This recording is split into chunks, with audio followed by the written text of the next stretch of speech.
Board vision academy में आप सभी को फिर से स्वागत करता हूं। मैं आनंद। और हम लोग जैसा जानते हैं कि पिछला 3 वीडियो में हम लोग पढ़ चुके हैं यूरोप में राष्ट्रवाद जो पढ़े हैं उसमें से यूरोप में किस तरह से राष्ट्रवाद हुआ। उसके बाद यूरोप के कुछ देश जैसे कि फ्रांस में पढ़े थे कि फ्रांस में मुख्यतः 3 क्रांतियां हुई, 1789, 1830 और 1848 की। उसके बाद वहां पर फ्रांस में एकीकरण हुआ। तो उसके बाद आते हैं हम लोग इटली में। और इटली में जो एकीकरण हुआ उसमें महत्वपूर्ण भूमिका किन किन लोगों की रही, ठीक है। सबसे पहले जो रही तो मैजनी की, उसके बाद काउंट कावुर की, उसके बाद गैरीबाल्डी की। और आज हम लोग जो देखेंगे यह चौथा क्लास, इसमें काउंट कावुर के बारे में पढ़ेंगे। काउंट कावुर जो है इटली के एकीकरण में किस तरह का योगदान दिया उसके बारे में पढ़ते हैं। आइए सबसे पहले देखेंगे कि काउंट कावुर, ठीक है। तो काउंट कावुर जो है सार्डिनिया पिडमाउंट के शासक एमनुअल जो है काउंट कावुर को प्रधानमंत्री नियुक्त किया गया था। तो यहाँ से एक पहला क्वेश्चन जो बनता है कि सार्डिनिया पिडमाउंट का शासक कौन थे। तो सार्डिनिया पिडमाउंट के शासक हुए विक्टर एमनुअल। कौन हुए? विक्टर एमनुअल, ठीक है। ऑब्जेक्टिव में आ सकता है कि सार्डिनिया पिडमाउंट के जो है शासक कौन हुए, तो विक्टर एमनुअल हुए। और उसी सार्डिनिया और पिडमाउंट के शासक कौन हुए? विक्टर एमनुअल, ठीक है। विक्टर एमनुअल जो है अपने प्रधानमंत्री नियुक्त किए थे किसको? काउंट कावुर को। किसको किए थे? काउंट कावुर को प्रधानमंत्री नियुक्त किए थे। कौन? विक्टर एमनुअल, ठीक है। तो क्वेश्चन में ये भी आ सकता है कि काउंट कावुर किसका प्रधानमंत्री था? तो विक्टर एमनुअल का प्रधानमंत्री था। और विक्टर एमनुअल कहाँ के शासक थे? तो सार्डिनिया और पिडमाउंट के शासक थे। उसके बाद काउंट कावुर एक सफल कूटनीतिक एवं राष्ट्रवादी था। सफल कूटनीतिज्ञ किसको कहते हैं? कूटनीतिज्ञ उसको कहते हैं जैसे कोई भी नीति को बनाना, ठीक है। किस तरह से कोई योजना बनाते हैं हम लोग, जिस तरह से हमारे देश के भी गृह मंत्री जो है अमित शाह, वह बीजेपी के तरफ से सारा जो भी जितना भी होते हैं योजनाओं को उनको बनाते हैं। उसी तरह से विक्टर एमनुअल के लिए कौन योजना बनाते थे? तो काउंट कावुर। कौन बनाते थे? काउंट कावुर। और काउंट कावुर जो था एक राष्ट्रवादी था। जैसा हम बताएं कि राष्ट्रवादी क्या होता है, जो अपने देश के प्रति क्या करते हैं, बहुत ज्यादा प्रेम करते हैं, जो अपने देश से बहुत ज्यादा प्रेम करते हैं, उसको राष्ट्रवादी कहते हैं। उसी प्रकार से इटली का जो है बहुत ज्यादा इटली के प्रेमी थे। कौन? काउंट कावुर। और वह क्या थे? कूटनीतिज्ञ भी थे। उसके बाद काउंट कावुर जो है इटली के एकीकरण में सबसे बड़ी बाधा ऑस्ट्रिया को मानता था। ऑस्ट्रेलिया नहीं है, या ऑस्ट्रिया है, ठीक ना, ध्यान दीजिएगा।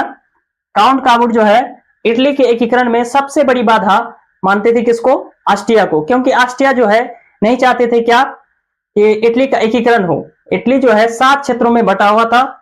तो ऑस्ट्रिया का उसमें से कुछ हिस्सा, उसमें कुछ अपना शासक चलाते थे। और वो चाहता था कि क्या इटली का एकीकरण नहीं हो, क्योंकि वहां का शासक बने, ताकि वहां का हम उस पे क्या करें, राज कर सके। ऐसा कौन चाहता था? ऑस्ट्रिया चाहता था। और काउंट कावुर जो है सबसे बड़ा बाधक मानता था कि सबसे बड़ा जो है नहीं, अगर एकीकरण नहीं हो पा रहा है तो इसका सबसे बड़ा कारण है कौन? ऑस्ट्रिया, ठीक है। उसके बाद 1853-54 में एक क्रीमिया का युद्ध होता है।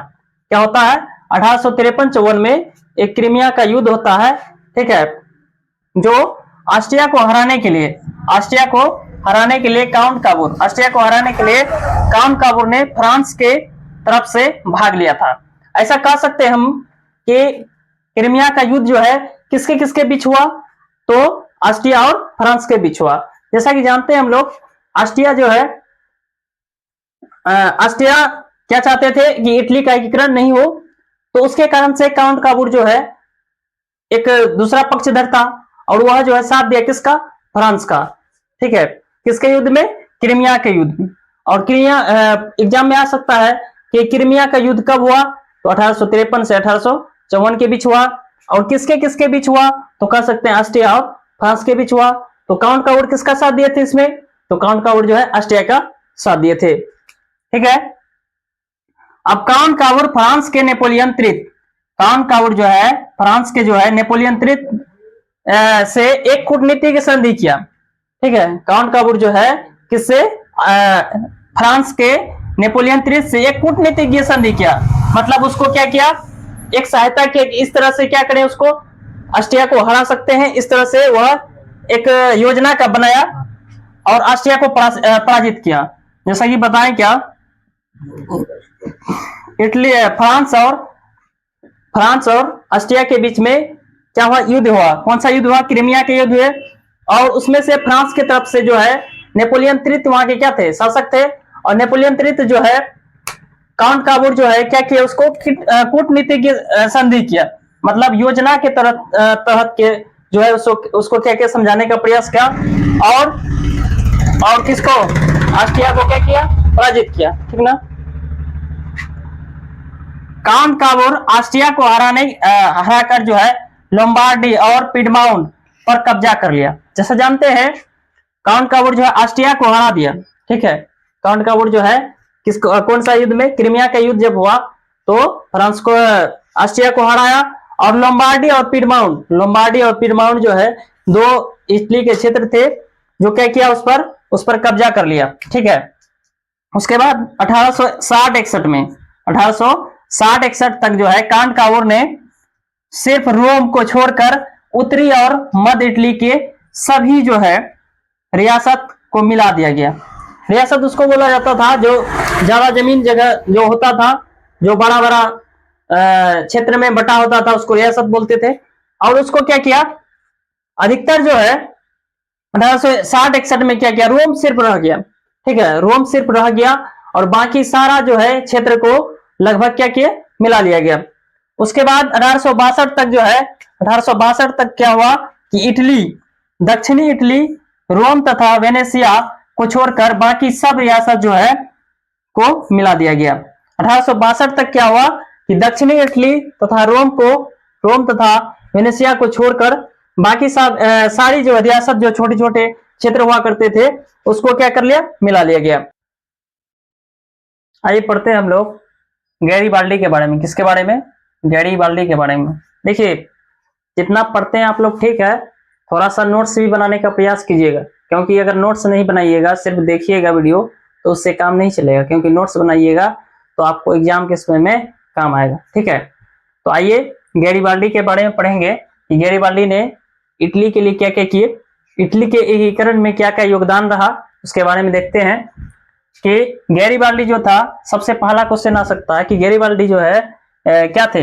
गैरीबाल्डी जो है पेशे से एक नाविक था। गैरीबाल्डी पेशे से क्या थे, एक नाविक थे। पेशे का मतलब क्या होता है, पेशा, जो चीज, वैसा काम, जो चीज हम करते हैं और उससे हम लोग अपना क्या करते हैं, अपने परिवार जो भी है दैनिक जीवन अपने चलाते हैं, उसको पेशा कहते हैं। मतलब कोई भी कमाई जो करते हैं, चाहे जो भी माध्यम से, वो क्या है, पेशा है।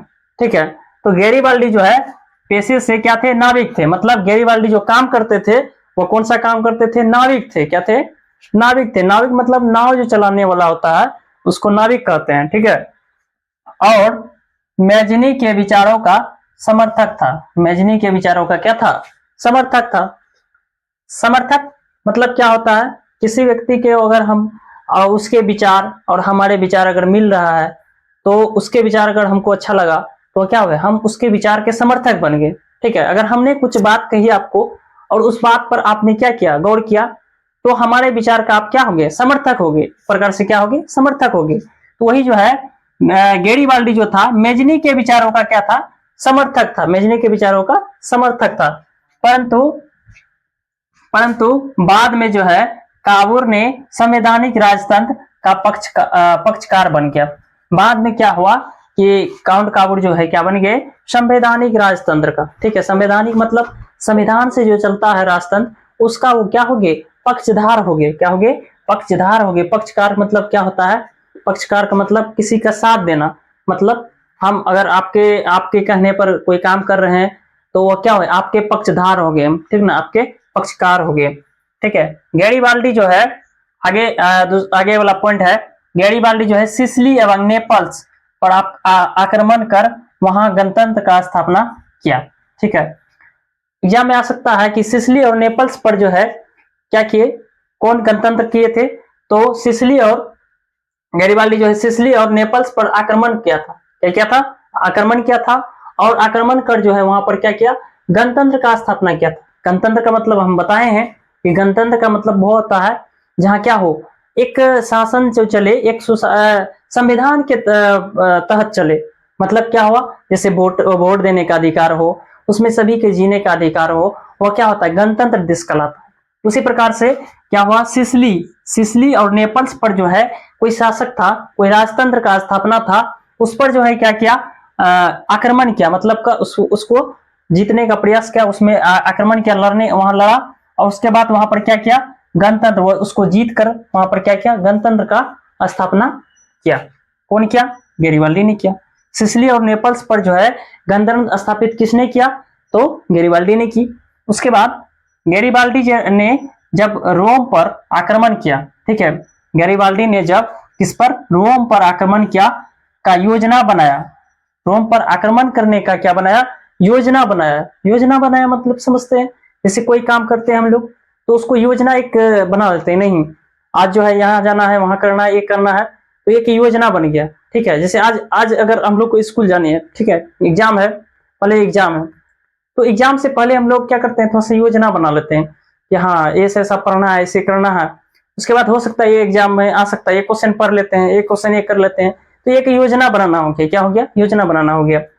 उसी प्रकार से जब गैरिबाल्डी ने किस पर, रोम पर आक्रमण करने का योजना बनाया, मतलब कि वहां रोम पर आक्रमण करने से पहले योजना बना रहा था, तो क्या हुआ, तो काबूर ने जो है रोम की रक्षा के लिए, काबूर जो है रोम की रक्षा के लिए अपनी सेना भेज दी।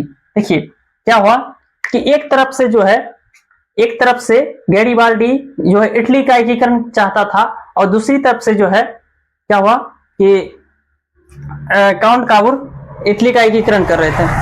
ठीक है, एक तरफ से क्या कर रहे थे, एक तरफ से देखा जाए तो एक तरफ से गैरिबाल्डी इटली का एकीकरण करना चाहते थे, और दूसरी तरफ से कौन, काउंट काबूर जो है इटली का एकीकरण करना चाहते थे। रास्ता दोनों जो है आते थे एक ही तरफ। ठीक है, दोनों का रास्ता क्या था, एक ही था, मगर दोनों एक दूसरे को नहीं समझे थे, एक दूसरे को नहीं देखे थे, जिसके कारण क्या हुआ कि जब काउंट काबूर को लगा कि नहीं, रोम पर कोई आक्रमण करने आ रहा है, रोम पर कोई और दूसरा कोई जीतने के लिए आ रहा है, या उसको कोशिश कर रहा है, उसके साथ क्या होगा नहीं होगा आगे तो नहीं देख सकते थे, तो उसको लगा क्या कि यहाँ पर जो है क्या करें, अपनी सेना को भेज दें ताकि रोम क्या हो, मजबूत हो जाए। ठीक है, रोम कोई और दूसरा शासक नहीं जीत पाए, ऐसा सोचा कौन, काउंट काबूर ने सोचा। क्यों सोचा? क्योंकि उसको लगा कोई और जो है उस पर क्या कर रहा है, आक्रमण कर रहा है, और इस पर क्या किया, गैरिबाल्डी आक्रमण किए थे, जबकि कोई क्या थे, गैरिबाल्डी आक्रमण किए थे किस पर, रोम पर, और कौन भेजा था सेना, काउंट काबूर ने भेजा था। इसी बीच जो है, इसके बीच में क्या हुआ, गैरिबाल्डी की भेंट जो है काउंट काबूर से हुई, तब जाके जब वो अपने सेना भेजी और इधर से ये आक्रमण किए, तब इसको लगा दोनों को कि नहीं, गैरिबाल्डी और हम जो है क्या, काउंट काबूर जो है की भेंट हुई, हम दोनों क्या है, एक ही काम के लिए दोनों क्या किए हैं, प्रयास कर रहे हैं। ठीक है, और वह दक्षिणी इटली के जीते हुए क्षेत्र को विक्टर एमैनुअल को सौंप दिया। ठीक है, दक्षिणी इटली को जीतना चाहते थे कौन, गैरिबाल्डी, और वह जीते थे। और जानते हैं कि जैसा काउंट काबूर और गैरिबाल्डी जो दोनों एक ही काम करना चाहते थे, दोनों जो है इटली के ही एकीकरण करना चाहते थे, जिसके बाद जो है क्या हुआ, दोनों की मुलाकात हुई, और वह दक्षिणी इटली जीता हुआ भाग जो था वह किसको दे दिया, वह विक्टर एमैनुअल यानी कि काउंट काबूर को ही दे दिया, जो किसका प्रधानमंत्री था, विक्टर एमैनुअल का क्या था, प्रधानमंत्री था।